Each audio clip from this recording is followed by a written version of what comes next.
Que bom que você permaneceu aqui para juntos aprendermos mais a respeito da palavra de Deus.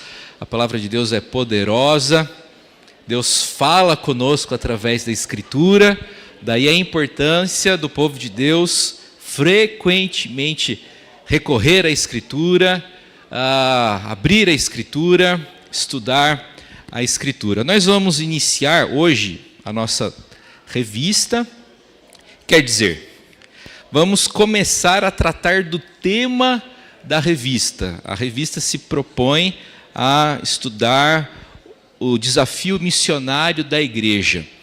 Eu gostei muito da revista. Os autores são missionários da nossa Agência Presbiteriana de Missões Transculturais. Entretanto, admito que eu não entendi a lição 1.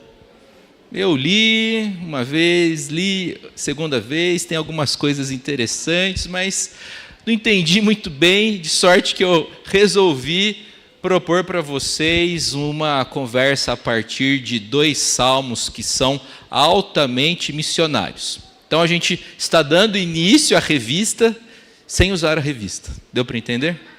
A gente vai começar a tratar do tema semana que vem, lição 2. Tá? Deu para entender? Muito bem, gente. Nós vamos conversar hoje sobre 2 salmos. Esse material, ele foi preparado, a abordagem dessa manhã, ela deve muito à obra do reverendo Karl Bosma. O reverendo Karl Bosma foi missionário, é um missionário holandês e trabalhou no Brasil durante um tempo, e ele lecionou durante alguns anos no Seminário Presbiteriano do Sul. Ele é altamente competente na área da exegese, uma área onde eu gostaria de ser competente, mas não sou, infelizmente. Mas Deus levantou gente que é, e a gente pode se apropriar do material deles e dividir com vocês. Então, oportunamente, nós vamos proceder à leitura do Salmo 67 e do Salmo 96. Antes, gente, eu queria dividir com vocês algumas informações, queria fazer algumas considerações sobre o livro dos Salmos. Em primeiro lugar, queria citar uma frase de um teólogo bíblico chamado Gerhard von Rad, e ele afirmou o seguinte: os Salmos representam a resposta de Israel aos poderosos atos do Senhor na história. Então, os Salmos são respostas do povo aos poderosos feitos do Senhor na história.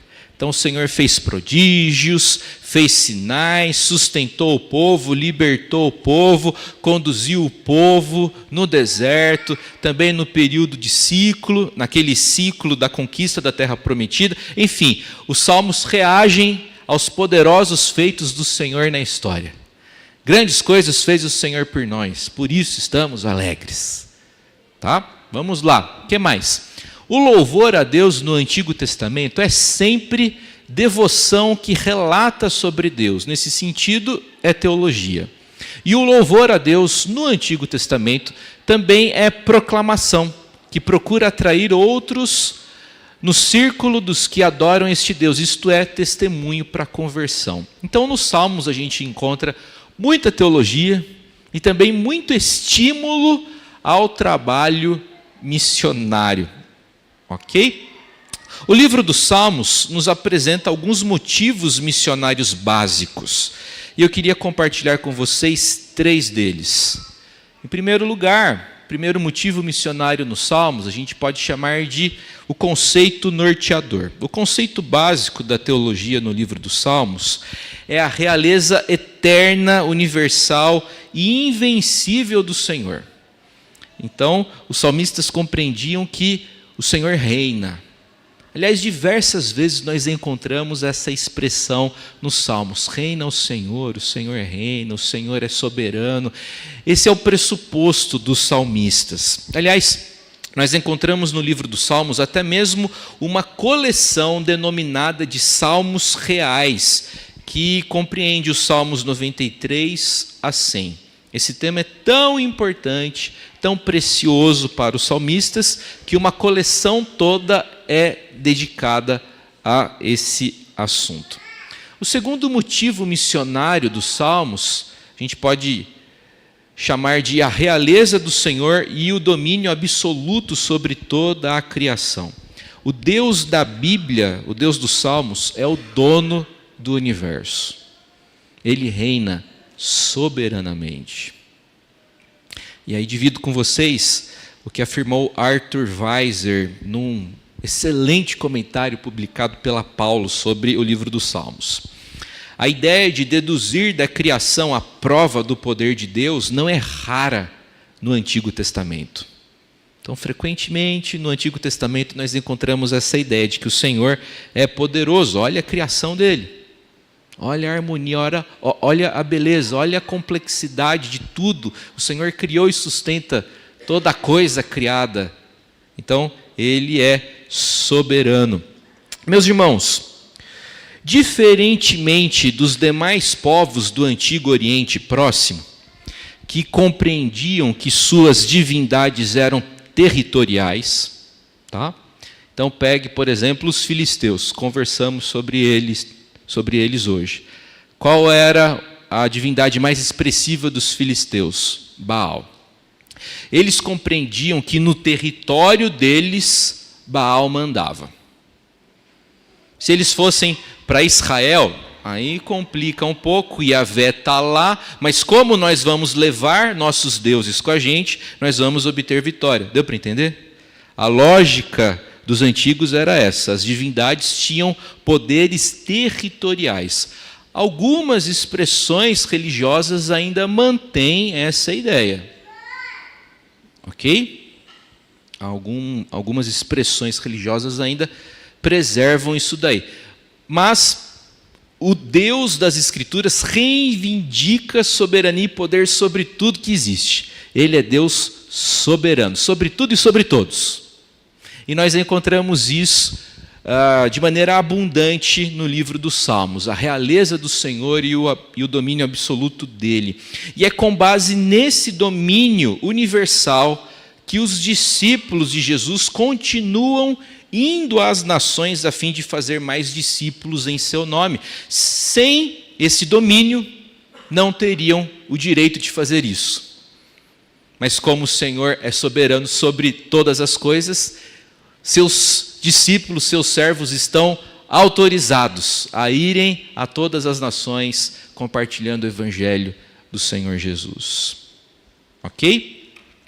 Que mais? Terceiro motivo missionário dos Salmos, a realeza do Senhor e os deuses dos povos. Os povos ao redor de Israel tinham diferentes deuses para diferentes regiões, para diferentes zonas cósmicas. É curioso isso. Então, na compreensão dos antigos, havia uma divindade nas montanhas e uma outra divindade nas planícies. Então, se a gente precisa de vitória numa batalha na montanha, a gente vai adorar tal divindade. Na planície é tal divindade. Confuso, né? Confusão. Como que é simples ser crente, né, gente? Não é verdade? Não é mais simples, não é mais fácil ser crente? Está lá, o Senhor é soberano, eu resolvo com Ele, e Ele graciosamente me permite falar com Ele, interagir com Ele através de Jesus, que é o mediador perfeito e suficiente. É mais fácil ser crente, é menos enrolo, gente. É mais desenrolado.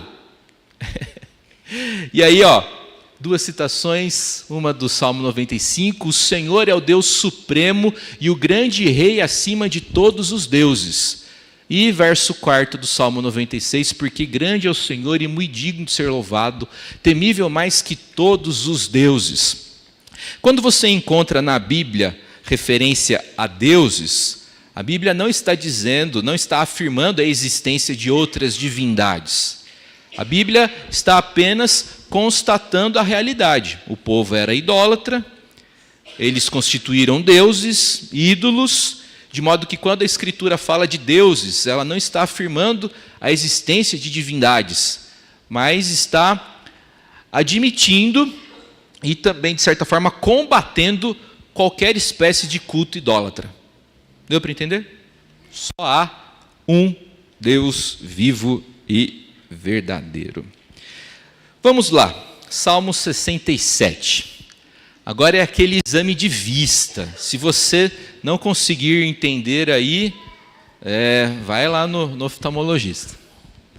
Deixa eu dar uma olhada aqui. Tá difícil mesmo, hein? Você pode acompanhar na sua Bíblia.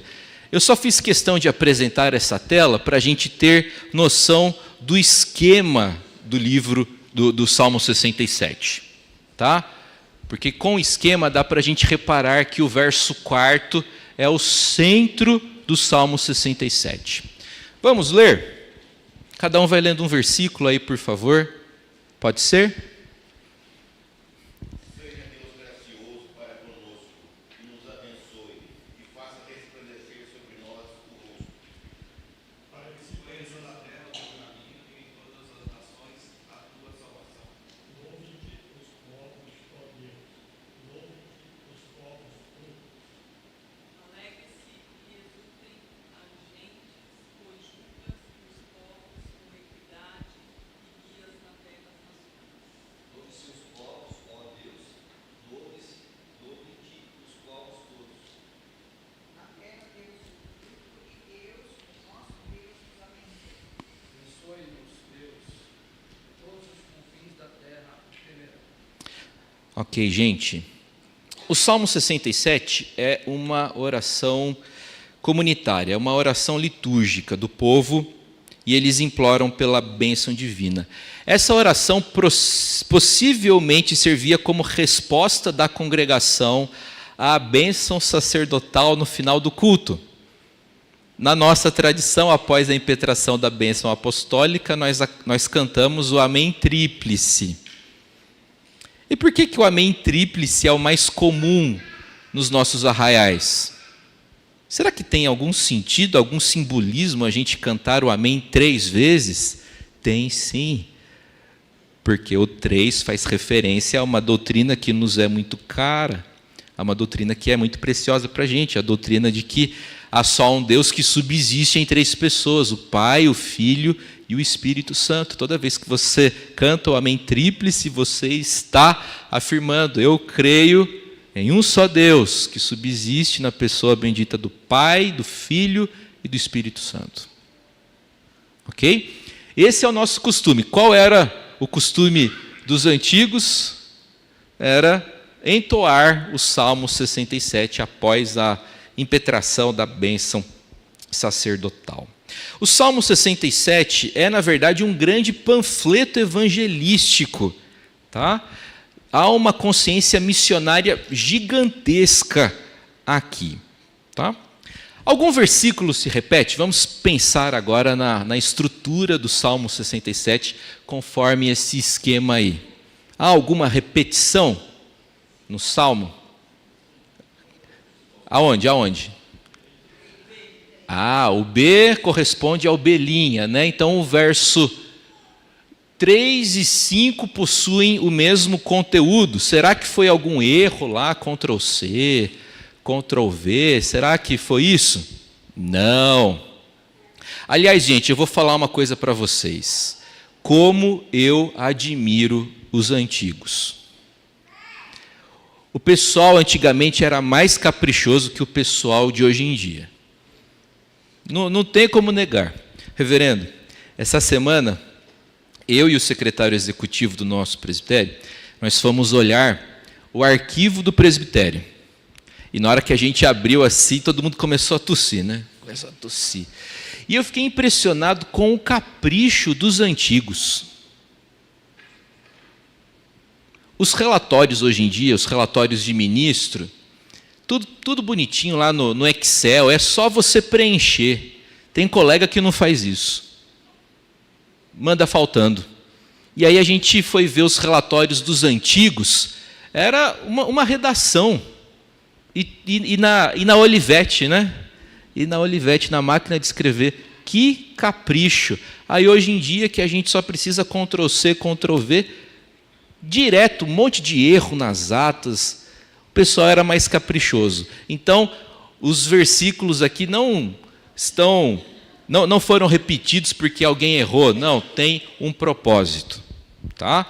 E o propósito qual é? Indicar justamente essa essa necessidade de darmos testemunho às nações. Reparem que os versos 3 e 5, eles de certa forma enfatizam o centro do Salmo, que é o verso 4. Pode notar que ali você tem 3 linhas. Na poesia hebraica está ocorrendo aí, lembrando a época do seminário, um tricola. São 3 linhas de uma poesia. Esse verso é maior do que os demais. É o maior versículo do Salmo 67, ou seja, ele é o centro do Salmo 67. E qual é o conteúdo do centro do Salmo 67? Alegrem-se e exultem as gentes, pois julgas os povos com equidade e guias na terra as nações. Vamos lá, avançando para uma análise estilística do Salmo. Quantas vezes a palavra povos ocorre aqui? Vamos contar? 1, 2, 3, 4, 5. A palavra povos ocorre 5 vezes nesse salmo. E não é um salmo muito longo, são apenas 7 versículos. Isto é, a palavrinha ocorre quase uma vez, pelo menos uma vez em cada versículo. Enfim, ela ocorre assim com abundância dentro do salmo. Vamos lá. Quantas vezes a palavra terra ocorre aqui? Vamos lá. 1 vez, 2 vezes, 3, 4 vezes. O que mais? Quantas vezes a palavra nações ocorre no Salmo 67? Contando, 1, 2, 3. Curioso, não?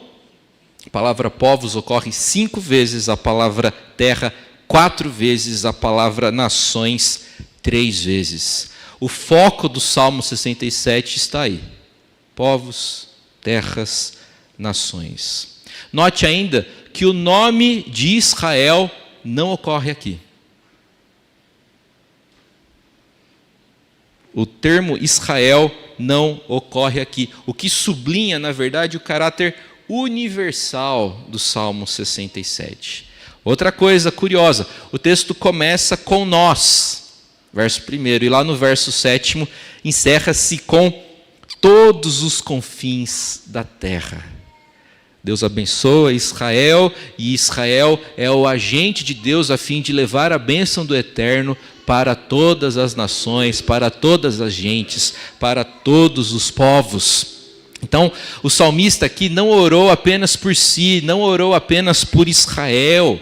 Vê-se que Israel tem a responsabilidade de ser canal de bênção para os povos. Outra coisa, reparamos aqui que a bênção do Senhor visa alcançar todas as nações do mundo. Gente, esse é um importante princípio espiritual. Quando Deus abençoa uma pessoa, Ele não tem como propósito apenas tornar a vida daquela pessoa feliz, plena. Quando Deus abençoa alguém, o desejo dele é que a bênção dele alcance outras vidas através do seu servo e da sua serva. Deus tem abençoado a Gi, né, Gi? E o desejo do Senhor, abençoando a Gi, é que a bênção dele alcance outras vidas através da vida da nossa irmã. Essa é a maneira de Deus agir, essa é a didática, é a pedagogia, é a ação do Senhor, é o modo de ação dele. Ele abençoa alguém, pretendendo, almejando, objetivando que aquela pessoa seja seu instrumento para que a bênção dele alcance outras vidas. Isto é, a bênção não pode parar em você. Ela deve prosseguir. Ela deve alcançar outras vidas. Ok? Então, no Salmo 67, nós encontramos muito claramente esse princípio. Também quero destacar os versos finais do Salmo 67, os versos 6 e 7. Sem os versos 6 e 7, o texto seria exclusivamente israelita, estritamente nacional. Contudo, esse acréscimo aí aponta para esse trabalho missionário que deve ser realizado, executado pelo povo de Israel. A terra deu seu fruto, Deus, o nosso Deus, nos abençoa. Note que, no verso 6, o povo está admitindo: Deus nos abençoou com uma colheita. A terra deu o seu fruto. Já tem uma colheita aí. Mas o salmista continua insistindo em colheita no verso 7. Abençoe-nos Deus e todos os confins da terra o temerão. A ideia é que o salmista continua implorando por bênção. Ora, ele já recebeu a bênção da colheita no verso 6. Ele está admitindo isso, o que leva-nos a compreendermos que o salmista está implorando agora por uma outra colheita. E é a colheita justamente do testemunho da palavra do Senhor. Você pede para Deus isso? Senhor, me dá a bênção, me dá o privilégio de ver gente que eu evangelizo se rendendo ao Senhor. Senhor, humildemente eu peço para que o Senhor me dê a graça, o privilégio de ser teu instrumento para conduzir alguém a Cristo. Senhor, me dá o presente de ver meus filhos e netos se rendendo ao Senhor. E Pai, me usa para fazer isso. Eu quero ter o privilégio de ver essa colheita acontecendo e quero participar disso para a tua glória. Faça essa oração. Tenha esse desejo. Não fique sonhando não em ganhar na Mega Sena. Qual é o seu sonho? Quero ganhar na Mega Sena. Ah, para com isso, pô. Para com isso. Quer dizer, se alguém ganhar, pode dividir um pouquinho comigo aí, tá? O meu ponto é, não fique sonhando só com essas coisas que são terrenas, gente. Ganhou na Mega Sena, a vida virou inferno. Aqueles parentes... Oh, que saudade. Eu tenho um amigo, eu gosto muito dele, ele veio até aqui, uma gentileza de pastor, reverendo Rivelis. E o primeiro ministério dele foi em Santa Catarina, no litoral. Aí ele falava para mim assim: Thales, eu não sabia que eu era tão amado pela minha família, rapaz. Porque todo Natal e final de ano a turma descia lá. Eu não sabia que eu era tão amado pela minha família. Os meus irmãos e irmãs me amam. Aí agora ele está na capital. Mudou um pouquinho. Mas é porque os parentes moram na capital também, né? Não tem interesse nenhum. Por que eu falei disso? Porque a gente tem que sonhar com essas coisas que são espirituais, que terão repercussões eternas. Ok? O salmista aqui tinha esse sonho por coisas que têm repercussão eterna. Legal, gente? Vamos avançar. Algumas lições práticas, mais outras lições práticas a partir do Salmo 67. Deus abençoa para abençoarmos, ok? Deus abençoou Israel para que Israel fosse bênção em outros povos. O Salmo 117 possui dinâmica semelhante também. É o menor salmo, né? Salmo 117, ele é bem curtinho. E aí a gente lê lá: louvai ao Senhor todos os gentios, louvai todos os povos, tá? Todas as nações devem louvar a Deus, mas a motivação para o louvor é apresentada no verso 2, porque a sua misericórdia é grande para conosco. Então repare, todas as pessoas devem louvar a Deus, o chamado à adoração é universal, mas os motivos apresentados são nacionais. Todos os povos devem louvar o Deus de Israel, por quê? Porque o Deus de Israel tem sido bondoso para com Israel. Inicialmente parece meio egoísta isso daí, mas não. A ideia é a seguinte: da mesma forma que Israel foi abençoado, Israel deve ser instrumento de Deus a fim de que outras nações tenham contato, tenham experiência com o Senhor. Os povos devem louvar a Deus através da atuação missionária, através do testemunho de Israel. Muito bonito, não? Então, assim, gente, missões não começa lá em Mateus 28, tá? Não, é uma coisa que faz parte aí da Escritura. Segunda coisa mais prática, a partir do Salmo 67. O melhor que temos para oferecer é o Evangelho. A melhor coisa que o pai crente, que a mãe crente tem para oferecer para o filho é o Evangelho. Eu tenho visto com tristeza que muitos pais se preocupam em dar outras coisas para seus filhos, e não tem nada de errado em você querer dar o melhor para o seu filho. Eu vou dar a melhor educação possível, eu vou dar o melhor convênio médico que eu posso pagar, se é que eu posso pagar, eu vou dar inglês, eu vou dar tênis. E, gente, vocês já precisaram comprar tênis para adolescente?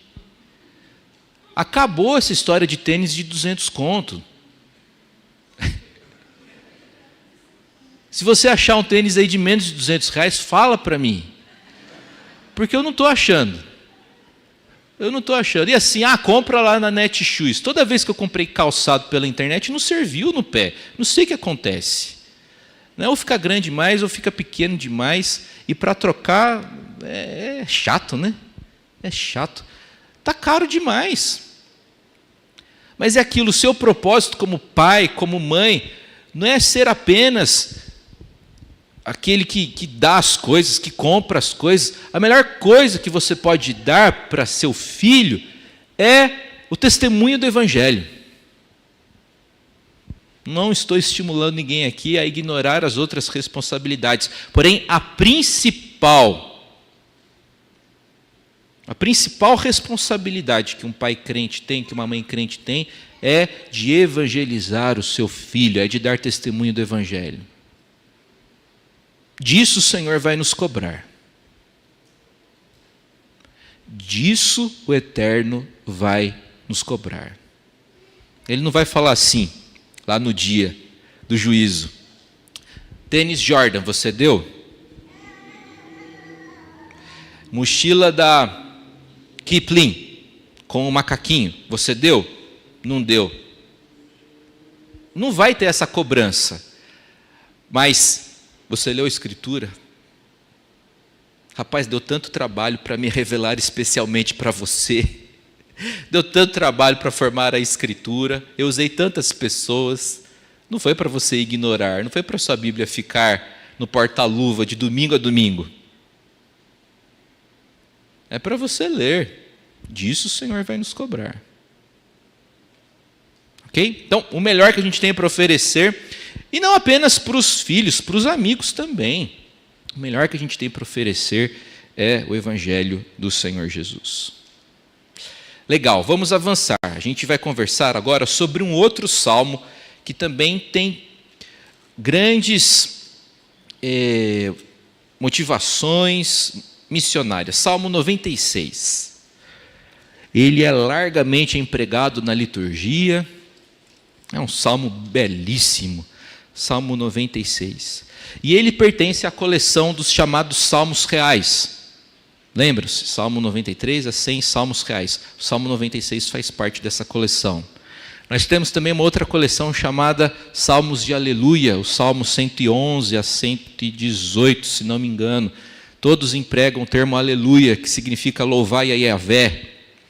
Aliás, aleluia é quase que literalmente hebraico. Alá, louvai, Yah, é uma abreviação de Yahvé. Aleluia, louvai a Yahvé. Ok? Temos também a coleção denominada de Cânticos de Romagem, Salmos 120 ou 121 até o 134. Ok? Vamos ler de novo? Leitura alternada e voluntária.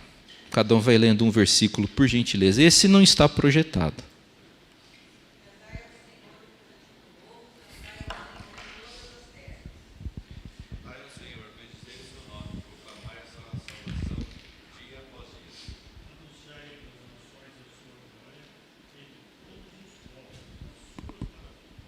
Porque grande é o Senhor e muito digno de ser louvado, temível mais do que todos os deuses. Porque todos os deuses dos povos não passam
Amém.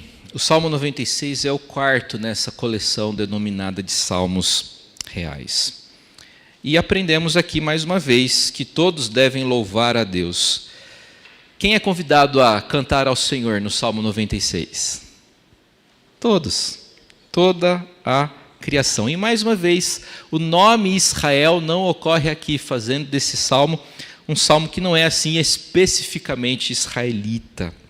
Para o Antigo Testamento, louvor tem relação com o reconhecimento das qualidades superiores de outro ser. Quando você reconhece as qualidades superiores de outrem, você está louvando. Louvor, para o Antigo Testamento, especialmente, tem esse caráter. Então, o crente olha para o Senhor, reconhece a grandeza dele. Puxa vida, eu sou limitado, Deus é ilimitado, vou louvá-lo. Puxa vida, eu sou tão instável e Deus é imutável em sua perfeição, vou louvá-lo. Louvor é esse reconhecimento das qualidades, dos atributos superiores de alguém.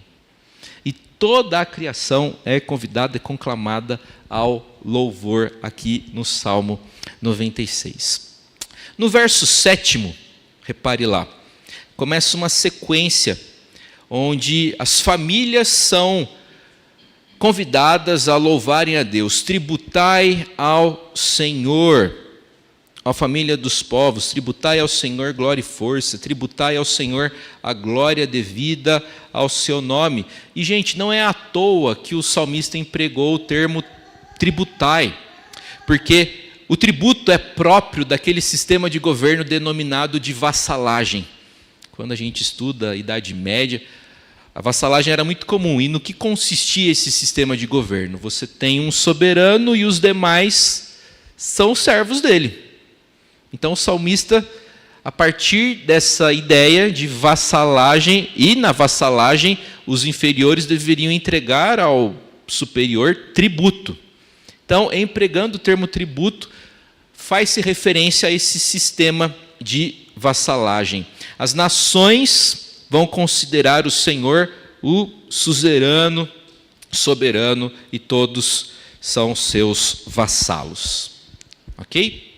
A palavra hebraica traduzida por proclamar, no verso 2º, proclamar sua salvação dia após dia, comunica a ideia de anunciar uma boa nova. No contexto do Salmo 96, esse verbo significa anunciar a boa nova da vitória do Senhor. Note então que o Salmo 96 é uma antecipação no Antigo Testamento da missão mundial do povo de Deus no Novo Testamento.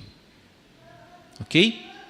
Avançando, o nome do Senhor, Elohim, aparece 11 vezes no Salmo 96. Isto é, ele é um salmo absolutamente teocêntrico. Fala do Senhor, tá? Ele descreve a grandeza de Deus. E eu queria dividir com vocês uma ideia de um teólogo contemporâneo, gosto muito dele, ainda vivo, chamado Walter Brueggemann. E ele, comentando o Salmo 96, propõe uma leitura. Ele atualizou, né, a Escritura. Não no sentido aí que tem se falado muito hoje em dia, tá?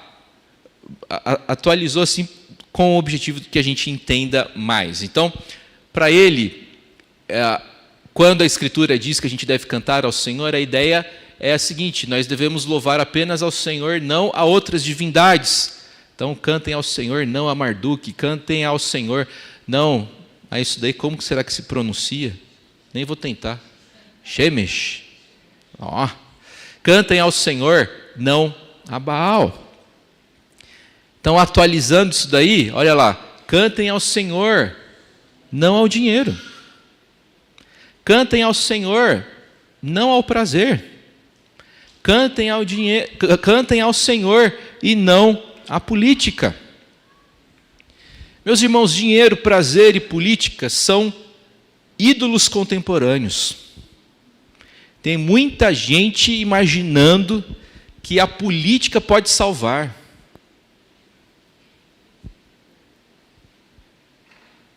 A direita não vai salvar o Brasil.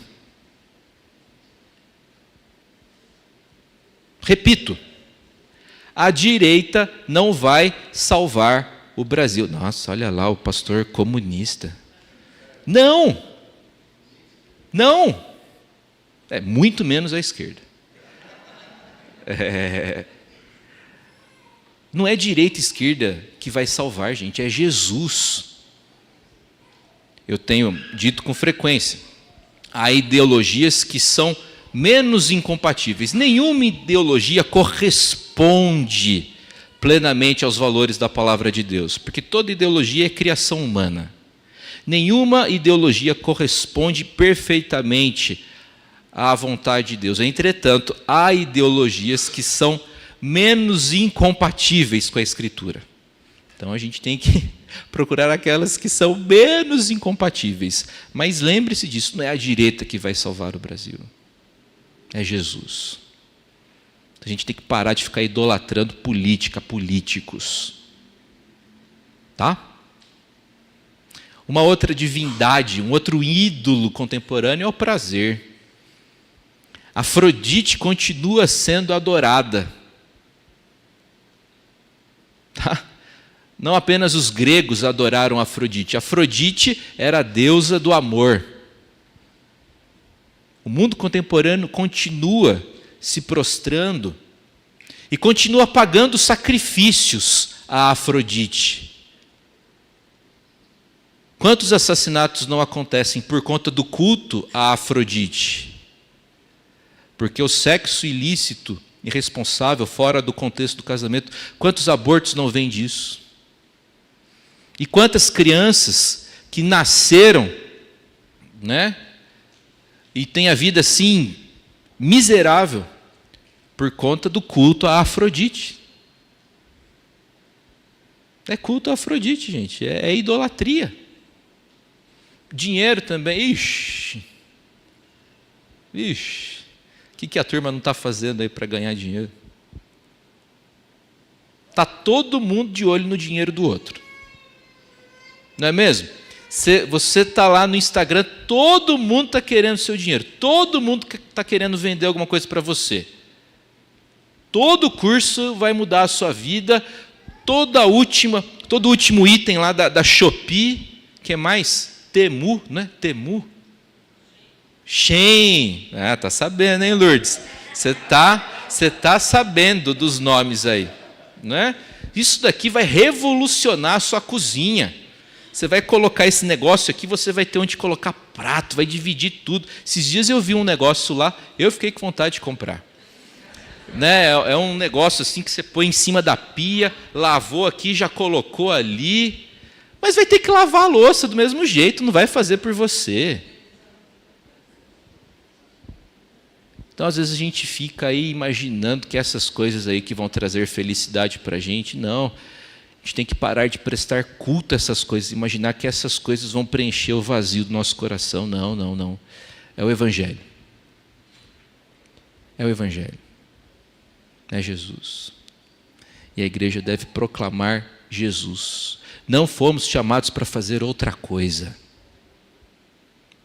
Fomos chamados para glorificar o nome do Senhor e para dar testemunho de Jesus.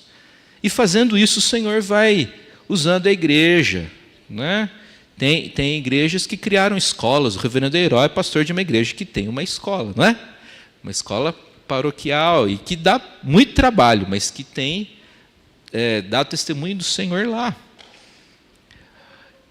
Mas o reverendo Herói sabe que ele não foi chamado para ser professor, foi chamado para pregar o Evangelho. A escola existe em função da igreja, não o contrário, não é, reverendo? Não o contrário. Então devemos proclamar o Evangelho do Senhor Jesus. Nos próximos domingos a gente vai conversar bastante sobre isso daí, sobre a responsabilidade que temos de anunciar o Evangelho. E eu queria estimular muito você a, nas próximas semanas, assumir o compromisso de evangelizar alguém, de falar claramente do Evangelho para essa pessoa. Às vezes nós temos amizades aí de 20, 30 anos. E a gente nunca anunciou assim claramente o Evangelho. Vamos fazer isso nessas próximas semanas?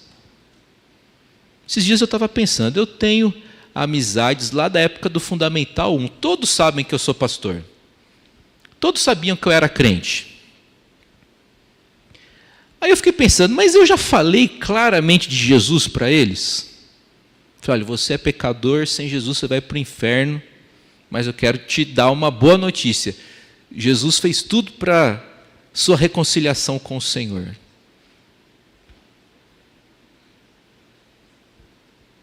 Faz isso.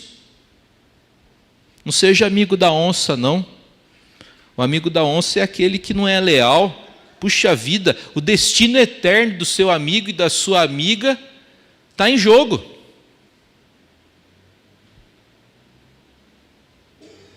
Quando tem promoção lá na internet, você não fica compartilhando os links? Olha lá a promoção de carne lá no açaí. Olha lá no Carrefour, bombom, está mais barato. Vai lá, compra lá, não perca. Que mais? Outro mercado aí. Quais os mercados que vocês vão, gente? Aqui em Jundiaí. Taust. Taust, legal. Agora 24 horas. Onde mais? Vocês viram que o Vencedor aqui, a vigilância sanitária fechou, né? E eu gostava do Vencedor. De vez em quando você via umas baratinhas lá, mas pise e pronto. O Vencedor aqui na Vila, a vigilância sanitária interditou. Mas vai limpar, vai ficar tudo bonitinho. Eu gostava de ir lá. O preço da calabresa era bom. Então assim a gente compartilha, né, essas coisas. Compartilha o Evangelho. É a melhor coisa, é o que você tem de bom para oferecer. É o que a igreja tem para oferecer. Ok? Que o bom Deus abençoe você, que o bom Deus abençoe essa igreja poderosamente, que a gente se engaje cada vez mais com o trabalho missionário, com o sustento de missionários, não é? Com o avanço do Evangelho. E eu quero encerrar lembrando vocês do que o Senhor tem nos permitido fazer enquanto comunidade. Porque quando uma igreja tem uma congregação, isso é trabalho missionário. Nós temos lá no Almerim das Chaves uma congregação. E os meus irmãos presbíteros aqui são testemunhas do quanto esforço a gente tem dedicado, direcionado à congregação, às congregações. Estupeva hoje é a igreja, mas foi congregação da gente. Vamos iniciar um novo ponto de pregação em Jarinu. E também quero lembrá-los de que a nossa igreja mensalmente ajuda no sustento de diversos missionários. Quantos são mesmo, Zé? Aqueles que a gente todo mês está ajudando? 6 ou 7, tá? E outra, os missionários transculturais, nós assumimos o compromisso, quando firmamos parceria com eles, de auxiliarmos eles em dólar. Então, no último dia útil, a gente vê a cotação do dólar. E aí a gente encaminha para eles lá $125. Oi? $150. Mas a gente observa a cotação, porque eles não operam lá com reais. O mundo é a partir do dólar, né, gente? E além desses missionários transculturais, também ajudamos no sustento de causas locais, de trabalhos aqui no Brasil mesmo. E precisamos fazer mais. Há mais trabalho a ser feito. Ok? Deus abençoe e sustente a todos. Vamos orar? Vamos falar com o eterno Deus. O presbítero Wagner vai ser a nossa voz diante de Deus. Pai bendito, ó Deus, queremos agradecer por essa manhã tão gostosa, ó Pai, e que tivemos a oportunidade de estar aqui, Senhor, na Tua casa, Senhor, casa de oração, ouvindo o Senhor, ó Deus, ministrar nos nossos corações. Ó Pai, agora nos dá, Senhor, a ousadia, Senhor, de trabalhar, a ousadia de anunciar o Evangelho, ó Deus, e de trabalhar para o Senhor, ó Deus. Ó Pai, abençoa-nos, ó Deus. Dá-nos a Tua bênção também, os nossos familiares, Senhor dos Exércitos. Pai, seja conosco, Senhor, neste dia, ó Pai, e que possamos estar aqui, ó Deus, à noite também prestando-te culto, Pai. Em nome de Jesus, Senhor. Amém. Amém. Deus abençoe e sustente a todos vocês. Deus fortaleça a todos.